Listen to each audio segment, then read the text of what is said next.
തെരഞ്ഞെടുപ്പ് പ്രചാരണത്തിന്റെ ആവേശമേറ്റി മോദിയും രാഹുലും കേരളത്തിൽ. ICL FinCorp 24 ഇലക്ഷൻ സമർപ്പിക്കുന്നത് ICL FinCorp, the intelligent choice. Powered by Asset, responsibly yours. Laza Premium Gold, the universe's finest ice cream. in association with Durashine Roof and Wall Sheets. ഒരു Tata blue scope steel ഉൽപ്പന്നം. ACCA CMA CA പഠിച്ച് ജയിക്കാനുള്ള ശരിയായ മാർഗം. എലാൻസ് 0% പണിക്കൂലി, 100% സന്തോഷം. അൽ മുക്തദിർ jewellery group, India, UAE.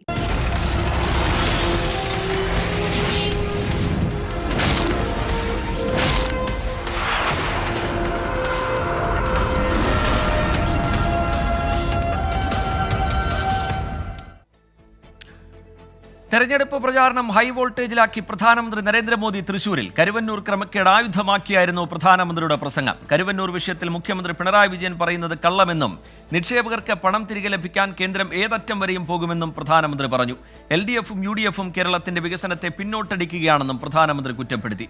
ഇനി കേരളം മാറി ചിന്തിക്കുമെന്നും കേരളത്തിൽ നിന്ന് BJPയുടെ ഉറച്ച ശബ്ദം പാർലമെന്റിൽ എത്തുമെന്നും നരേന്ദ്രമോദി പറഞ്ഞു.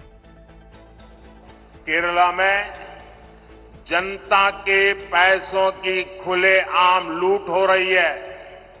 ये लोग भ्रष्टाचार के नए नए मॉडल लेकर आते हैं.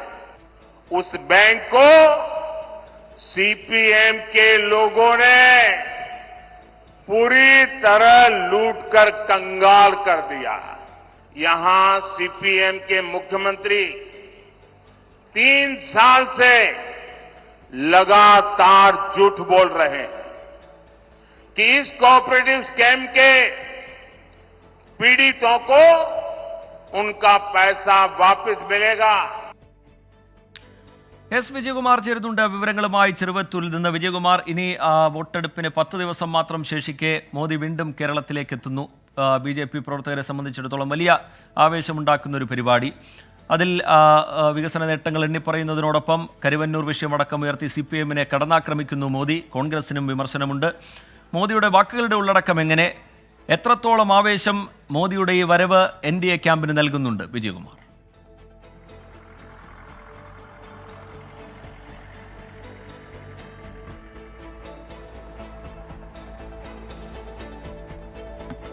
റിജിത്ത്, ആലത്തൂരിലെ പ്രചാരണ വേദിയിൽ 5 സ്ഥാനാർത്ഥികൾക്ക് വേണ്ടിയാണ് പ്രധാനമന്ത്രി നരേന്ദ്രമോദി വോട്ട് തേടിയത്. യഥാർത്ഥത്തിൽ തെരഞ്ഞെടുപ്പ് കാലത്ത് ഒരു ഹൈ വോൾട്ടേജ് രാഷ്ട്രീയ പ്രസംഗം തന്നെയാണ് പ്രധാനമന്ത്രി നരേന്ദ്രമോദി ചെറുവത്തൂരിലെ വേദിയിൽ നടത്തിയത് എന്നതിൽ തർക്കമില്ല. അതിൽ നമ്മളൊക്കെ പ്രതീക്ഷിച്ചതുപോലെ തന്നെ ഇവിടെ ഈ മേഖലയുമായി ബന്ധപ്പെട്ട ഏറ്റവും പ്രധാനപ്പെട്ട തെരഞ്ഞെടുപ്പ് വിഷയം കരുവന്നൂർ തന്നെയാണ്. അത് തുടങ്ങിയത് പ്രധാനമന്ത്രി ഡോക്ടർ സരസു, ഇവിടുത്തെ NDA സ്ഥാനാർത്ഥി, അദ്ദേഹവുമായി നടത്തിയ ടെലിഫോൺ സംഭാഷണത്തിൽ ഈ വിഷയം ഉന്നയിച്ച സാഹചര്യം ചൂണ്ടിക്കാട്ടിയാണ്. അദ്ദേഹം പറഞ്ഞത് 90 കോടി രൂപ ED ഈ കേസുമായി ബന്ധപ്പെട്ട് ഇതിനോടകം പിടികൂടിയിട്ടുണ്ട്. ആ പിടിച്ചെടുത്ത പണം ഇവിടുത്തെ നിക്ഷേപകർക്ക്, പാവപ്പെട്ടവരായ നിക്ഷേപകർക്ക് മടക്കി നൽകാനുള്ള നിയമ പോരാട്ടം നടത്തുകയാണ്. ഏതറ്റം വരെയും അക്കാര്യത്തിൽ പോകും എന്നാണ് പ്രധാനമന്ത്രി പറഞ്ഞത്. കുറച്ചുകൂടി വൈകാരികമായി ഈ വിഷയത്തെ പ്രധാനമന്ത്രി സമീപിക്കുകയും ചെയ്തു. കാരണം ഈ മകളുടെ കല്യാണത്തിനൊക്കെ ആളുകൾ കരുതി വെച്ച പണമാണ് ഇവിടുത്തെ ബാങ്ക് കൊള്ളയടിച്ചത്, CPMകാർ കൊള്ളയടിച്ചത്. അവരുടെ കയ്യിൽ നിന്ന് ആ പണം തിരികെ പിടിച്ചിട്ടുണ്ട്. തൻ്റെ ഉദ്യോഗസ്ഥരാണ്, അല്ലെങ്കിൽ തൻ്റെ സംഘത്തിലുള്ള ആളുകളാണ് ആ പണം തിരിച്ചു പിടിച്ചത്. 90 കോടി രൂപയുണ്ട്, അത് തിരികെ കൊടുക്കും. അതിനുവേണ്ടി ഏതറ്റം വരെയും കേന്ദ്ര സർക്കാർ പോകും, അത് മോദിയുടെ ഗ്യാരണ്ടിയാണ് എന്നാണ് പ്രധാനമന്ത്രി പറഞ്ഞത്. കേരളത്തിലെ 2 മുന്നണികളെയും, LDFനെയും UDFനെയും പ്രധാനമന്ത്രി വിമർശിക്കുകയും ചെയ്തു. എനിക്ക് തോന്നുന്ന വിമർശനം കൂടുതൽ ഇവിടെ സംസ്ഥാന സർക്കാരിനെതിരെ തന്നെയായിരുന്നു, ഇടതുമുന്നണിക്കെതിരെ തന്നെയായിരുന്നു. ത്രിപുരയും ബംഗാളും ഇടതുമുന്നണി നശിപ്പിച്ചു. ഇനി അവരുടെ അടുത്ത ലക്ഷ്യം കേരളമാണ്. അതിന് അവസരം കൊടുക്കരുത്. ഈ 2 സംസ്ഥാനങ്ങളും, ത്രിപുരയും ബംഗാളും, ആ ഇടതുപക്ഷത്തെ തൂത്തെറിഞ്ഞതുപോലെ കേരളവും പെരുമാറണം ഈ തെരഞ്ഞെടുപ്പിൽ. ഈ 2ാം ഘട്ട വോട്ടെടുപ്പ് നടക്കുന്ന 26 എന്നത് കേരളത്തിൻ്റെ വികസന ചരിത്രത്തിലെ ഒരു പുതുയുഗമായിരിക്കണം, പുതു ദിവസമായിരിക്കണം. തന്നെ സഹായിക്കാൻ ഡൽഹിയിലേക്ക് ആളുകളെ അയക്കണം എന്ന് പ്രധാനമന്ത്രി ആ സദസ്സിലുണ്ടായിരുന്ന, ആ വേദിയിലുണ്ടായിരുന്ന BJP പ്രവർത്തകരോട്, NDA പ്രവർത്തകരോട് പറയുകയും ചെയ്തു. ഈ സഹകരണ കൊള്ള എന്നാണ് പ്രധാനമന്ത്രി ഉന്നയിച്ചത്. ഈ സഹകരണ കൊള്ളയിൽ ഉത്തർപ്രദേശ് ഉത്തർപ്രദേശിൽ നിന്ന് കഴിഞ്ഞ തെരഞ്ഞെടുപ്പിലൊക്കെ തോറ്റ ഒരു കോൺഗ്രസിന്റെ പ്രമുഖനായ നേതാവ് ഇവിടെ മത്സരിക്കാൻ വന്നിട്ടുണ്ട്. അദ്ദേഹം ഉത്തർപ്രദേശിൽ ജയിക്കില്ല, ഇവിടെ മത്സരിക്കുന്നുണ്ട്. നിങ്ങളോട് വോട്ട് ചോദിക്കുമ്പോൾ ഈ വിഷയത്തിൽ എന്താണ് അദ്ദേഹത്തിന്റെ നിലപാട് എന്ന് ചോദിക്കണം. ഈ പണം തിരികെ കിട്ടാൻ നിങ്ങൾക്ക് എന്ത് ചെയ്യാൻ കഴിയും, നിങ്ങൾ എന്തെങ്കിലും ചെയ്തോ എന്ന് ചോദിക്കണം എന്ന് രാഹുൽ ഗാന്ധിയുടെ പേര് പറയാതെ പ്രധാനമന്ത്രി നരേന്ദ്രമോദി വിമർശിക്കുകയും ചെയ്തു. കോൺഗ്രസിനെയും ഇടതുമുന്നണിയെയും നേരിട്ട് രാഷ്ട്രീയമായി ആക്രമിക്കുകയും അതിൽ കേരള സർക്കാരിനെയും അഴിമതി നടത്തുന്ന സർക്കാരെന്ന് വിമർശിക്കുകയും ചെയ്തു. UDF കേരളത്തിൽ തീവ്രവാദ സംഘടനകളുമായി ചേരുന്നുണ്ട് എന്ന് ഇടതുമുന്നണി തന്നെ പറയുന്നു. അങ്ങനെ പറയുന്ന ഇടതുമുന്നണി ഡൽഹിയിലും തമിഴ്നാട്ടിൽ കടന്നാൽ ഡൽഹിയിൽ എത്തുമ്പോൾ ഒരുമിച്ച് നിൽക്കുന്നു. കോൺഗ്രസ് കുടുംബാധിപത്യത്തെ പിന്തുണയ്ക്കുന്ന പാർട്ടിയാണെന്ന് CPM വിമർശിക്കുന്നു. അങ്ങനെ പറയുന്ന CPM തമിഴ്നാട് മുതൽ ഡൽഹി വരെ കോൺഗ്രസിനൊപ്പം നിൽക്കുന്നു. ഇതെന്ത് വൈരുദ്ധ്യമാണ്, എന്തൊരു രാഷ്ട്രീയ വൈരുദ്ധ്യമാണ് എന്നാണ് പ്രധാനമന്ത്രി ചോദിച്ചത്. നേരത്തെ കേരൾ മേം ഗുസ്തി ഡൽഹി മേം ദോസ്തി എന്ന അദ്ദേഹത്തിൻ്റെ സ്ഥിരമായി ഉപയോഗിക്കുന്ന ആ പരാമർശം മറ്റൊരു തരത്തിലാണ് ഇന്ന് പ്രധാനമന്ത്രി ചെറുവത്തൂരിലെ വേദിയിൽ ഉന്നയിച്ചത്. 5 സ്ഥാനാർത്ഥികൾക്ക് അദ്ദേഹം വോട്ട് അഭ്യർത്ഥിച്ച് മടങ്ങുകയും ചെയ്തു. വലിയ ആൾക്കൂട്ടമുണ്ടായിരുന്നു, BJP പ്രവർത്തകരുടെയൊക്കെ വലിയ പങ്കാളിത്തമുണ്ടായിരുന്നു. ഈ കടുത്ത വേനൽ ചൂടൊക്കെ അവഗണിച്ച ആളുകൾ ധാരാളമായി വേദിക്ക് അല്ലെങ്കിൽ അദ്ദേഹം കടന്നു പോകുന്ന റോഡിന് ഇരുവശവും പ്രധാനമന്ത്രിയെ കാണാൻ കാത്തു നിൽക്കുന്നുണ്ടായിരുന്നു. എന്തായാലും തെരഞ്ഞെടുപ്പ് പ്രചാരണത്തിൻ്റെ സുപ്രധാന ഘട്ടത്തിൽ, അതായത് പരസ്യ പ്രചാരണം അവസാനിക്കാറാകുന്ന ആ ഘട്ടത്തിൽ പ്രധാനമന്ത്രിയെ ഇവിടെ എത്തിച്ചു. 5 സ്ഥാനാർത്ഥികളും വേദിയിലുണ്ടായിരുന്നു. നമുക്കറിയാം അബ്ദുൽ സലാം നേരത്തെ പാലക്കാട്ട് അദ്ദേഹത്തിന് യോഗത്തിൽ റോഡ് ഷോയിൽ പങ്കെടുക്കാൻ കഴിഞ്ഞിരുന്നില്ല. അദ്ദേഹം ചില അഭിപ്രായ വ്യത്യാസങ്ങളൊക്കെ കഴിഞ്ഞ ദിവസങ്ങളിൽ ഉന്നയിക്കുകയും ഒക്കെ ചെയ്തു. അദ്ദേഹത്തെയും ഇന്നത്തെ വേദിയിൽ ഉണ്ടായിരുന്നു. പ്രധാനമന്ത്രി പരിചയപ്പെടുത്തിയതിൽ അദ്ദേഹവും ഉണ്ടായിരുന്നു. 5 സ്ഥാനാർത്ഥികൾക്ക് വോട്ട് അഭ്യർത്ഥിച്ച് വലിയ രാഷ്ട്രീയ പ്രസംഗം എന്ന് വെച്ചാൽ തെരഞ്ഞെടുപ്പ് കാലത്ത് ഉന്നയിക്കാവുന്ന രാഷ്ട്രീയ വിഷയങ്ങളൊക്കെ ഒരു ഹൈ വോൾട്ടേജ് രാഷ്ട്രീയ പ്രസംഗം നടത്തിയാണ് പ്രധാനമന്ത്രി ഇവിടെ നിന്ന് മടങ്ങിയത്. ഇനിയും ആ പ്രസംഗത്തിലെ പരാമർശങ്ങളെ ചൊല്ലിയുള്ള രാഷ്ട്രീയ വിമർശനങ്ങൾ വിവരങ്ങൾ നൽകുകയായിരുന്നു. BJPയുടെ പ്രചാരണത്തിന് NDAയുടെ പ്രചാരണത്തിന് ആവേശം കൂട്ടിക്കൊണ്ട് പ്രധാനമന്ത്രി നരേന്ദ്രമോദിയുടെ പരിപാടികൾ പുരോഗമിക്കുകയാണ്. ഇനി കാട്ടാക്കടയിലും അദ്ദേഹത്തിന് പൊതുസമ്മേളനത്തിൽ പങ്കെടുക്കാനുണ്ട്. കുന്നംകുളത്ത് വലിയ വിമർശനം സർക്കാരിനെതിരെ, സംസ്ഥാന സർക്കാരിനെതിരെ, LDFനെതിരെ, UDFനെതിരെ വലിയ രീതിയിലുള്ള വിമർശനം പ്രധാനമന്ത്രിയുടെ ഭാഗത്തുനിന്നുണ്ടായി. ഒപ്പം വികസന നേട്ടങ്ങൾ എണ്ണി പറഞ്ഞുകൊണ്ടും പ്രധാനമന്ത്രിയുടെ പ്രസംഗം പുരോഗമിച്ചു. പ്രധാനമന്ത്രി മാത്രമല്ല, ഇന്ന് രാഹുൽ ഗാന്ധിയും കേരളത്തിലുണ്ട്. തെരഞ്ഞെടുപ്പ് പ്രചാരണം കൊഴുപ്പിച്ച് വയനാട്ടിൽ രാഹുൽ ഗാന്ധിയുടെ വൻ റോഡ് ഷോ നടന്നു. നീലഗിരി കോളേജ് ഗ്രൗണ്ടിൽ ഹെലികോപ്റ്റർ ഇറങ്ങിയ രാഹുൽ ഗാന്ധി സുൽത്താൻ ബത്തേരിയിലെ റോഡ് ഷോയിലാണ് ആദ്യം പങ്കെടുത്തത്. കോൺഗ്രസ് ലീഗ് കൊടികളില്ലാതെയാണ് ഇത്തവണയും റോഡ് ഷോ നടത്തിയത്. RSSും കോൺഗ്രസും തമ്മിലുള്ള ആശയ പോരാട്ടമാണ് നടക്കുന്നതെന്ന് രാഹുൽ ഗാന്ധി പറഞ്ഞു. BJPയും പ്രധാനമന്ത്രിയും പറയുന്നത് ഒരു നേതാവ് ഒരു ഭാഷ എന്നാണ്. ഒരു നേതാവ് മതി എന്ന ആശയം അപമാനകരമാണെന്നും രാഹുൽ ഗാന്ധി കുറ്റപ്പെടുത്തി. Why can one of our brothers who is driving the auto rickshaw not be a leader? Why can one of our police people not be a leader? What does it mean? One leader. Why one leader? There should be millions of leaders in India. And that is the main difference between us and them. We want to listen to what is in the heart of our people. We want to love and respect their beliefs, their language, their religion, their culture. And they want to impose something from the top. We did not get freedom from the British to be colonized by the ideology of the RSS. We want India to be ruled by all her people. മനുഷ്യ വന്യജീവി സംഘർഷത്തിൽ വയനാടിനോട് കേന്ദ്ര സംസ്ഥാന സർക്കാരുകൾക്ക് ചിറ്റമ്മ നയമെന്ന് രാഹുൽ ഗാന്ധി കുറ്റപ്പെടുത്തി. പലതവണ ഇടപെടൽ ആവശ്യപ്പെട്ടിട്ടും നടപടി ഉണ്ടായില്ല എന്നും രാഹുൽ ഗാന്ധി പറഞ്ഞു. The issue of man-animal conflict that is causing huge problems to the people of Wayanad. The night traffic ban that is also causing huge amount of distress. And I have already told you that we are committed to resolving these problems. Written multiple times on these issues to our Chief Minister, to the central government. And we will continue to put pressure on them. The night ban is a complex issue. It's true. I understand man-animal conflict is a complex issue. But medical college is a very grave issue. But it's an easy issue to resolve. Deepak Dharmadam ചേരുന്നുണ്ട് വിവരങ്ങളുമായി. ദീപക്, നരേന്ദ്രമോദിയുടെ സാന്നിധ്യം എത്രത്തോളം ആവേശം NDA ക്യാമ്പിന് പകരുന്നുണ്ടോ അത്രത്തോളം ആവേശം രാഹുൽ ഗാന്ധിയുടെ സാന്നിധ്യം UDF ക്യാമ്പിന് പകരുന്നുണ്ട്. സുൽത്താൻ ബത്തേരിയിൽ നമ്മൾ കണ്ട വലിയ റോഡ് ഷോ, 10,000ങ്ങളെ അണിനിരത്തിയുള്ള റോഡ് ഷോ, അതിലെ രാഹുൽ ഗാന്ധിയുടെ വാക്കുകൾ, ഇനി തുടർന്നുള്ള രാഹുലിൻ്റെ ഇന്നത്തെ പരിപാടികൾ, വിശദാംശങ്ങൾ എങ്ങനെ ദീപക്? റീജിത്ത്, തെരഞ്ഞെടുപ്പിന്റെ ഇന്ത്യൻ ചിത്രം കേരളത്തിലേക്ക് ചുരുങ്ങിയ ദിവസമാണിന്ന്. പ്രധാനമന്ത്രി ഒരു ഭാഗത്ത് NDA ക്യാമ്പിന് ആവേശം പകർന്നുകൊണ്ട് പ്രചരണം, മറുഭാഗത്ത് UDFന്റെ വലിയ രീതിയിലുള്ള പ്രചരണത്തിന് രാഹുൽ ഗാന്ധി നേതൃത്വം നൽകുന്ന കാഴ്ചയാണ് നമ്മൾ കണ്ടത്. സുൽത്താൻ ബത്തേരി റോഡ് ഷോ കഴിഞ്ഞ് പ്രസംഗം കഴിഞ്ഞപ്പോൾ പുൽപ്പള്ളിയിൽ എത്തിയിരിക്കുന്നു. പുൽപ്പള്ളിയിലെ ക്രമീകരണങ്ങളിലെ ചില പാളിച്ച കാരണം രാഹുൽ ഗാന്ധി നേരെ പോയിരിക്കുന്നു. എന്നാൽ ഈ ആവേശം കൃത്യമായ ദൃശ്യങ്ങൾ ചിത്രീകരിക്കാനുള്ള ക്രമീകരണങ്ങൾ ഇല്ലാതെ പോകുന്ന ഒരവസ്ഥയാണ്. സംഘടനയുടെ പിഴവ് കൊണ്ടായിരിക്കാം അത് സംഭവിച്ചത്. ഏതായാലും രാഹുൽ ഗാന്ധി വലിയ ആവേശം ഇളക്കി വിടുകയാണ് പുൽപ്പള്ളിയിൽ.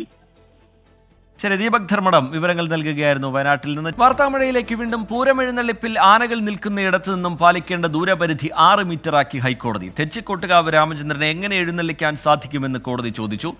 ആന ഫിറ്റാണെന്ന് സർട്ടിഫിക്കറ്റ് നൽകിയ വെറ്റിനറി ഓഫീസറുടെ വിശ്വാസ്യതയിൽ ഹൈക്കോടതി സംശയം പ്രകടിപ്പിച്ചു. S. ശ്രീകാന്ത് ചേരുന്നുണ്ട് വിവരങ്ങളുമായി കൊച്ചിയിൽ നിന്ന്. ശ്രീകാന്ത്, ഈ ദൂരപരിധിയുടെ കാര്യത്തിലാണെങ്കിൽ സുരക്ഷിതമായ അകലം മതി എന്നുള്ളൊരു നിലപാട് വനംവകുപ്പ് വിവാദ ഉത്തരവിന് ശേഷം മാറ്റി തീരുമാനിക്കുന്നു.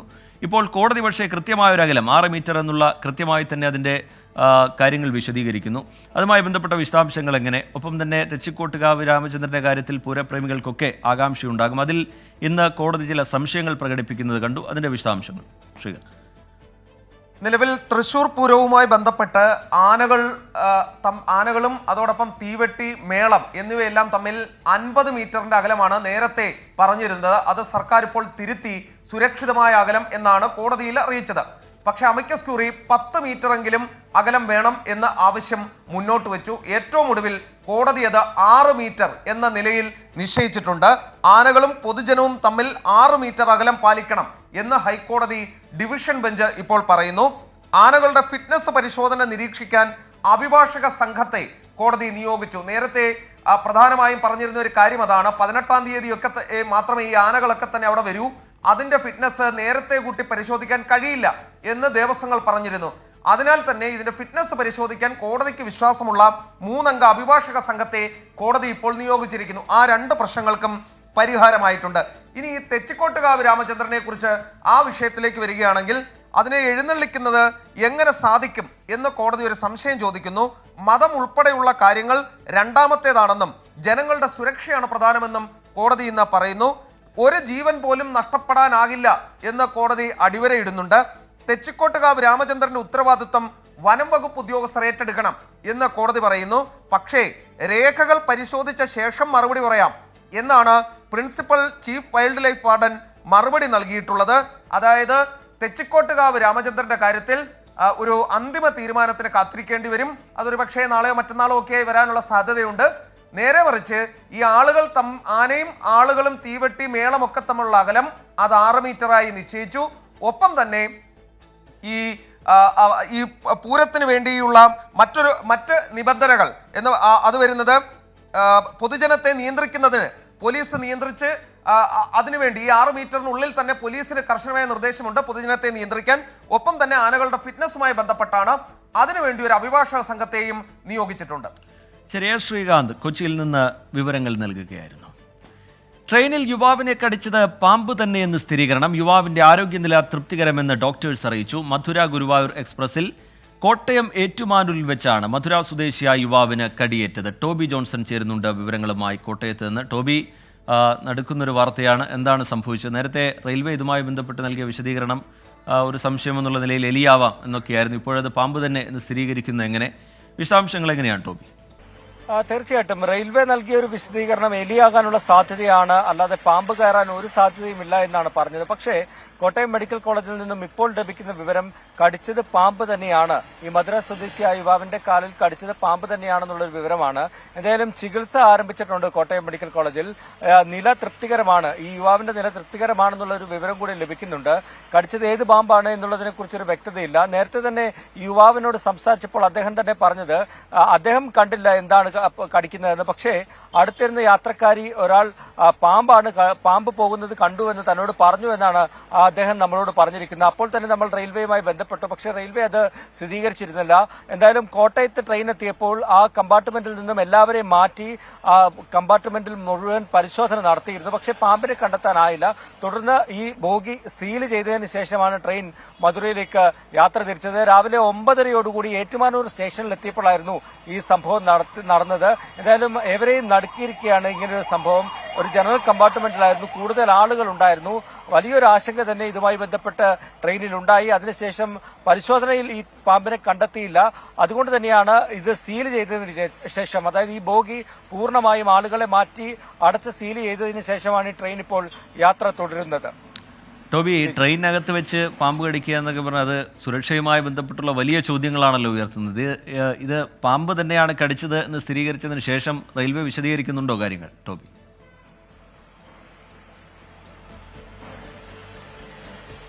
ഇല്ല, നിലവിൽ അവർ പ്രതികരണം ഒന്നും നടത്തുന്നില്ല. എങ്ങനെ പാമ്പ് വന്നു എന്നതിനെ കുറിച്ചുള്ള ഒരു വിശദീകരണം ഒന്നും വന്നിട്ടില്ല. പക്ഷേ നമ്മൾ വളരെ യാത്രക്കാരെയൊക്കെ ആശങ്കപ്പെടുത്തുന്ന ഒരു കാര്യമാണ്. സുരക്ഷിത യാത്ര എന്നുള്ള കാര്യം പറയുമ്പോൾ പോലും ഇത്തരത്തിലുള്ള സംഭവങ്ങൾ ആദ്യമായിട്ടാണ് ഒരുപക്ഷെ നമ്മുടെ കേരളത്തിൽ തന്നെ ആദ്യമായിട്ടാണ് ഇങ്ങനൊരു സംഭവം കേൾക്കുന്നത്. എങ്ങനെ ഈ പാമ്പ് ട്രെയിനിനുള്ളിൽ കയറി എന്നതുള്ളത് അടക്കമുള്ള കാര്യങ്ങൾ പരിശോധിക്കേണ്ടതുണ്ട്. സാധാരണ നമ്മൾ കണ്ടിട്ടുണ്ട്, ചില സ്ഥലങ്ങളിലൊക്കെ എലിയൊക്കെ കയറുന്നത് കണ്ടിട്ടുണ്ട്. അങ്ങനെയുള്ള എന്തെങ്കിലും ആയിരിക്കും എന്നാണ് റെയിൽവേയും പറഞ്ഞിരുന്നത്. പക്ഷെ അതല്ല, പാമ്പ് തന്നെയാണ് കയറിയതെന്ന് ഏകദേശം ഒരു സ്ഥിരീകരണം വന്നിരിക്കുകയാണ്. കടിച്ചത് പാമ്പ് തന്നെയാണെന്നാണ് പറഞ്ഞിരിക്കുന്നത്. ഇരിക്കുന്ന സീറ്റിന്റെ അടിയിൽ നിന്നുമാണ് കടി ഏറ്റതെന്ന് അദ്ദേഹം നമ്മളോട് പറഞ്ഞിരുന്നു. അപ്പോൾ അത്രത്തോളം ഉണ്ടാക്കുന്ന ഒരു സംഭവമാണ് ഇതെന്നുള്ള കാര്യത്തിൽ യാതൊരു സംശയവുമില്ല. എന്തായാലും റെയിൽവേയുടെ ഭാഗത്ത് നിന്ന് ഇതിന്റെ ഒരു വിശദീകരണം വരുമെന്ന് തന്നെയാണ് നമ്മൾ പ്രതീക്ഷിക്കുന്നത്. ശരി, ടോബി ജോൺസൺ കോട്ടയത്ത് നിന്ന് വിവരങ്ങൾ നൽകുകയായിരുന്നു. മറ്റൊരു വാർത്തയിലേക്ക്. സംസ്ഥാനത്തെ കേസുകൾ വിശകലനം ചെയ്യുന്നതിന് എൻഫോഴ്സ്മെന്റ് ഡയറക്ടറേറ്റ് യോഗം ചേരുന്നു. കൊച്ചിയിലെ ED ഓഫീസിലാണ് യോഗം ചേരുന്നത്. വിനീത BG ചേരുന്നുണ്ട് വിവരങ്ങളുമായി കൊച്ചിയിൽ നിന്ന്. വിനീത, ചില കേസുകൾ മുന്നോട്ട് പോകുന്നതിൽ കാലതാമസമുണ്ടാകുന്നു എന്നുള്ള വിമർശനം കോടതിയുടെ ഭാഗത്ത് നടക്കം കേൾക്കുന്നത് നമ്മൾ കണ്ടു. വളരെ പ്രധാനപ്പെട്ട പല കേസുകളും ഇപ്പോൾ EDയുടെ കയ്യിലുണ്ട്. എന്താണ് ഇങ്ങനെയൊരു യോഗം ചേരാനുള്ള പശ്ചാത്തലം എന്താണ് വിനീത? തീർച്ചയായും സൂചിപ്പിച്ചതുപോലുള്ള ചില കേസുകൾ ഇപ്പോൾ എൻഫോഴ്സ്മെന്റ് ഡയറക്ടറേറ്റ് ഏറ്റെടുത്തിരിക്കുകയാണ്. അതിന്റെ തുടരന്വേഷണവുമായി അവർ മുന്നോട്ട് പോകുന്നുമുണ്ട്. ഇതിന്റെ പശ്ചാത്തലത്തിലാണ് ഇപ്പോൾ സ്പെഷ്യൽ ഡയറക്ടറുടെ നേതൃത്വത്തിൽ കൊച്ചിയിലെ ഓഫീസിൽ പ്രത്യേക യോഗം ചേർന്നത്. ചെന്നൈയിൽ നിന്നെത്തിയ പ്രശാന്ത് കുമാർ എന്ന ഡയറക്ടറുടെ നേതൃത്വത്തിലാണ് ഇപ്പോൾ യോഗം ചേർന്നത്. ഈ കരുവന്നൂർ കേസും ഒപ്പം തന്നെ ഇപ്പോൾ അടുത്തതായി ED എടുത്തിരിക്കുന്ന മാസപ്പടി കേസ് ഉൾപ്പെടെയുള്ള കേരളത്തിൽ എൻഫോഴ്സ്മെന്റ് ഡയറക്ടറേറ്റിന്റെ നേതൃത്വത്തിൽ അന്വേഷിക്കുന്ന കേസുകളുടെ ഒക്കെ തന്നെ തുടർ നടപടികൾ, ഇതുവരെ അന്വേഷണ സംഘം എടുത്ത മറ്റ് നടപടികൾ, ഈ ചോദ്യം ചെയ്യൽ, സ്വത്ത് കണ്ടുകെട്ടൽ ഉൾപ്പെടെയുള്ള കാര്യങ്ങൾ ഇന്ന് വിശകലനം ചെയ്യും. അതിനുശേഷം ഈ കേസുകളിൽ ഏത് തരത്തിൽ തുടർനീക്കങ്ങൾ വേണമെന്ന് ഉൾപ്പെടെയുള്ള കാര്യങ്ങളിൽ ഒരു തീരുമാനം ഉണ്ടാകുമെന്ന് തന്നെയാണ് നമുക്ക് അറിയാൻ കഴിയുന്നത്. കാരണം സ്പെഷ്യൽ ഡയറക്ടറുടെ നേതൃത്വത്തിൽ ഇപ്പോൾ റിവ്യൂ മീറ്റിംഗ് ആണ് നടക്കുന്നത്. കൊച്ചിയിലെ എല്ലാ ED ഉദ്യോഗസ്ഥരും ഈ മീറ്റിംഗിൽ പങ്കെടുക്കുന്നുണ്ടെന്നാണ് നമുക്കിപ്പോൾ അറിയാൻ കഴിയുന്നത്. വിനീത, ഇത് സാധാരണയുള്ള ഒരു സ്വാഭാവിക നടപടിക്രമം എന്നുള്ള നിലയിലാണ് നമ്മൾ കാണേണ്ടത്, അതോ ഏതെങ്കിലും പ്രത്യേക കേസുമായി ബന്ധപ്പെട്ടുള്ള യോഗം അങ്ങനെയാണോ കാണേണ്ടത് വിനീത? തീർച്ചയായും റിജിത്ത്, ഈ ചില ഘട്ടങ്ങളിലൊക്കെ എൻഫോഴ്സ്മെന്റ് ഡയറക്ടറേറ്റുമായി ബന്ധപ്പെട്ട ഇത്തരം അടിയന്തര യോഗങ്ങളും മീറ്റിംഗുകളും ഒക്കെ തന്നെ ഉണ്ടാകും. പക്ഷേ ഈ ഘട്ടത്തിൽ എൻഫോഴ്സ്മെന്റ് ഡയറക്ടറേറ്റിനെ സംബന്ധിച്ചിടത്തോളം ഈ പ്രധാനപ്പെട്ട 2 കേസുകളാണ് ഇപ്പോൾ EDയുടെ അന്വേഷണ പരിധിയിലുള്ളത്. അതിൽ ഏറ്റവും പ്രധാനമായുള്ളത് മാസപ്പടി കേസ് തന്നെയാണ്. ഇപ്പോൾ CMR ഉദ്യോഗസ്ഥർ ഉൾപ്പെടെ അവർ ചോദ്യം നൽകുകയും വിളിച്ചു വരുത്തി അന്വേഷണമൊക്കെ മുന്നോട്ട് കൊണ്ടുപോകുന്ന ഒരു പശ്ചാത്തലമുണ്ട്. മറുവശത്തുള്ളത് കരുവന്നൂർ കേസാണ്. ഇങ്ങനെ ഈ സെൻസേഷണൽ ആയിട്ടുള്ള ഈ 2 കേസുകളാണ് ഇപ്പോൾ EDയുടെ പക്കലുള്ളത്. ഇതിന് സ്ഥാനത്തുള്ളതാണെങ്കിൽ നമ്മൾ നേരത്തെ സൂചിപ്പിച്ചതുപോലുള്ള രാഷ്ട്രീയ നേതാക്കളൊക്കെ തന്നെയാണ് ഇതിന്റെ മറുവശത്തുള്ള പ്രതികളായും ED പറയുന്നത്. ഈ ഘട്ടത്തിൽ തുടരന്വേഷണം ഏത് തരത്തിൽ പോകണം ഉൾപ്പെടെയുള്ള കാര്യങ്ങളും, അല്ലെങ്കിൽ ഇതുവരെ ഇവർ കണ്ടെത്തിയിട്ടുള്ള EDയുടെ അന്വേഷണത്തിൽ കണ്ടെത്തിയ കാര്യങ്ങളുമൊക്കെ ഇന്നത്തെ ഈ റിവ്യൂ മീറ്റിംഗിൽ ചർച്ച ചെയ്യേണ്ടി വരും. ഈ അന്വേഷണം മുന്നോട്ട് കൊണ്ടുപോകുന്ന ഉൾപ്പെടെയുള്ള കാര്യങ്ങളിലൊരു തീരുമാനമുണ്ടാകും. ഈ അന്വേഷണത്തിന്റെ കൂടി പശ്ചാത്തലത്തിലാണ് ഇന്ന് ഇപ്പോൾ ഈ യോഗം ചേരുന്നത്. ശരി, വിനീത BG കൊച്ചിയിൽ നിന്ന് വിവരങ്ങൾ നൽകുകയായിരുന്നു. രാഹുൽ ഗാന്ധി ഇപ്പോൾ പുൽപ്പള്ളിയിൽ എത്തിയിട്ടുണ്ട്, അവിടെ സംസാരിക്കുകയാണ്. രാഹുൽ ഗാന്ധി തത്സമയ സംപ്രേഷണത്തിൽ. Anytime you go to a shop and you buy a product, the price of that product is decided fairly.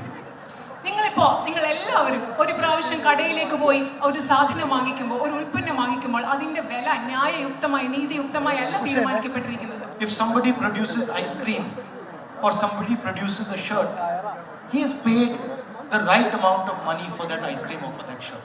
ഒരാള് ഐസ്ക്രീം ഉണ്ടാക്കുകയാണെങ്കിൽ അല്ലെങ്കിൽ ഒരാൾ ഷർട്ട് ഉണ്ടാക്കുകയാണെങ്കിൽ ആ വ്യക്തിക്ക് അതിനു വേണ്ട കൃത്യമായ ഒരു തുകയാണ് നൽകേണ്ടത്.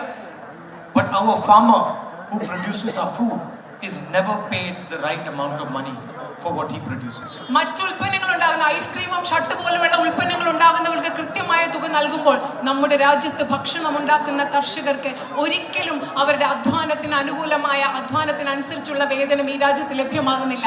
Often he has to throw away his vegetables, his products, because he's not getting the right price. പലപ്പോഴും നമുക്ക് കർഷകർക്ക് അവർ ഉൽപ്പാദിപ്പിച്ച പച്ചക്കറികളും അവർ ഉൽപ്പാദിപ്പിച്ച ഉൽപ്പന്നങ്ങളും ഒക്കെ എടുത്ത് കളയേണ്ടി വരികയാണ്. കാരണം അവർക്ക് ന്യായമായ നീതിയുള്ള വില കിട്ടുന്നില്ല. And this is a crime.